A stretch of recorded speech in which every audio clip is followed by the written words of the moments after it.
বাংলাদেশকে পুরো বিশ্বের কাছে তুলে ধরছেন অ্যাজ এ ম্যানুফ্যাকচারিং হাব, এবং এই বাংলাদেশকে যাতে একটা এই রিজনের জন্য একটা বড় ম্যানুফ্যাকচারিং হাব হিসেবে ইমার্জ করে, সেই জন্য যত ধরনের পলিসি নেওয়া দরকার, যত ধরনের রিফর্ম নেওয়া দরকার সেটা নেওয়া হচ্ছে।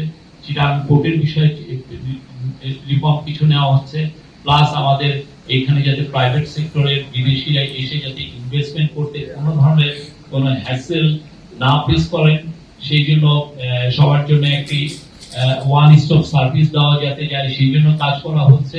এবং সেই অনুযায়ী অন্যান্য যতগুলো পলিসি সাপোর্ট থাকে, সেটা এনবিআর এর হোক, সেন্ট্রাল ব্যাংকের হোক, সবগুলো পলিসি সাপোর্ট একই সাথে অ্যাপিউল করে যাতে আমরা ফরেন ডাইরেক্ট ইনভেস্টমেন্ট আনতে পারি। এর মূল লক্ষ্য হচ্ছে যে বাংলাদেশে প্রচুর জব তৈরি করা এবং বাংলাদেশের ইকোনমিক গ্রোথকে নতুন স্কেলে নিয়ে যাওয়া, নতুন নতুন উচ্চতায় নিয়ে যাওয়া।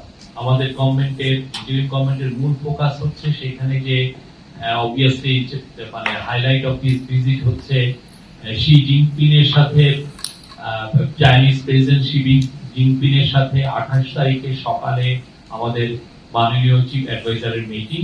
তো ওই মিটিং এ আমরা এই মিটিংটা অনেক ইম্পর্টেন্ট একটা মিটিং। এছাড়া যেটা ফোকাস থাকবে সেটা হচ্ছে চাইনিজ ইনভেস্টরদের সাথে, চাইনিজ ম্যানুফ্যাকচারিং কোম্পানিগুলোর সাথে, চাইনিজ এনার্জি কোম্পানিগুলোর সাথে এবং চাইনিজ স্টক যারা প্রাইভেট কোম্পানি আছে, স্টেট ফান্ড কোম্পানি আছে, সবার সাথে কথা বলা।